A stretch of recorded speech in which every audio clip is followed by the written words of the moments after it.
Halo semua, perkenalkan nama saya Yuliana Ignatia AE dengan NPM 33210014.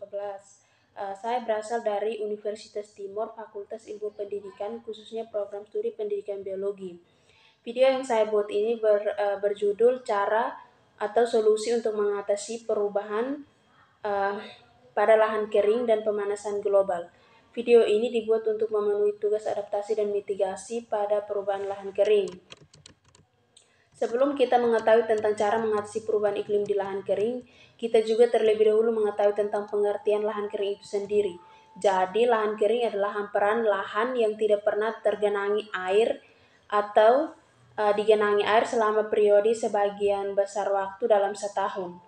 Dan cara mengatasi lahan kering itu sebagai berikut. Yang pertama itu menanam pohon. Tanaman merupakan bagian yang tak terpisahkan dari siklus pertukaran atmosfer alami. Beberapa tanaman juga bisa melawan peningkatan karbon dioksida yang disebabkan oleh lalu lintas mobil, manufaktur, dan aktivitas manusia lainnya. Yang kedua itu mengajak orang lain untuk melakukan pelestarian lingkungan. Cara mengatasi perubahan iklim berikutnya adalah dengan mengajak orang lain untuk melakukan pelestarian lingkungan.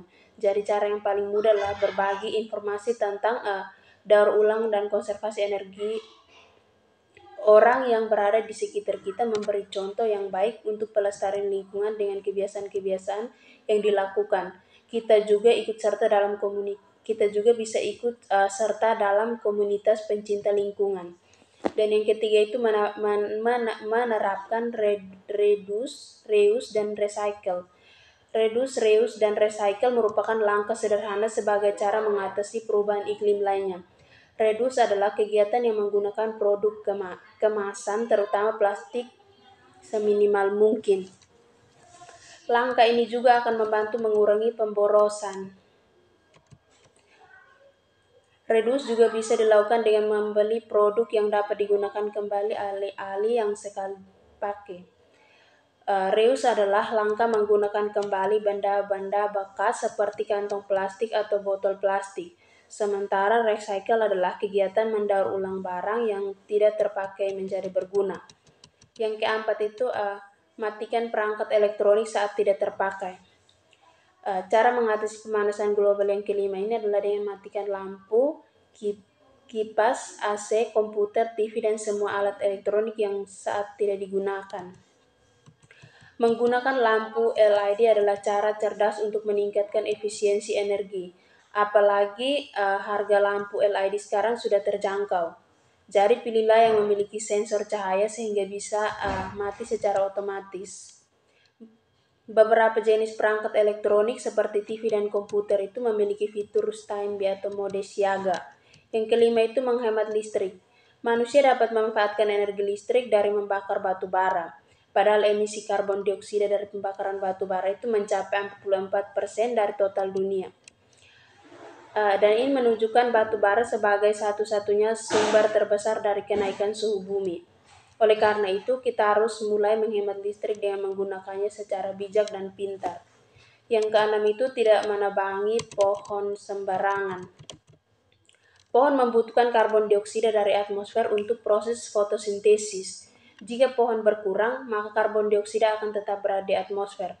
Kadar karbon dioksida di atmosfer bisa merusak sains dan zat besi, protein yang menjadi nutrisi manusia dari tumbuhan. Karbon dioksida dapat menerangkap panas di atmosfer sehingga suhu rata-rata permukaan bumi dapat meningkat. Sehingga kita harus memastikan tumbuhan dan pohon tetap ada di sekitar kita agar karbon dioksida dapat diserap dalam proses fotosintesis. Yang ketujuh itu menggunakan bahan bakar ramah lingkungan. Biogas sebagai salah satu energi alternatif disebut sebagai bahan bakar yang ramah lingkungan.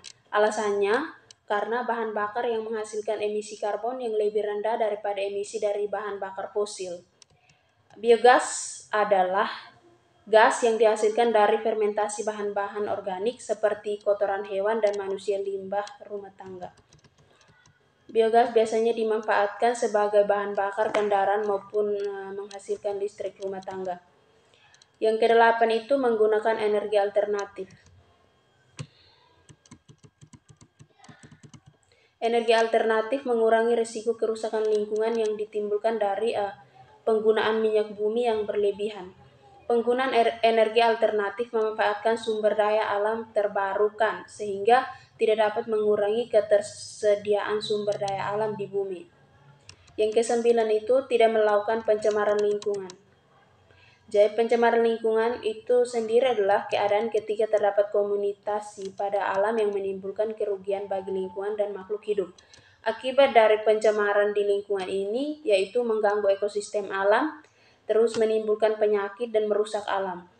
Lingkungan yang terkontaminasi limbah akan mengganggu kehidupan organisme dan bisa meracuni lingkungan manusia. Dampak tersebut nantinya juga akan berhubungan dengan terjadinya pemanasan global. Sekian dari saya, terima kasih.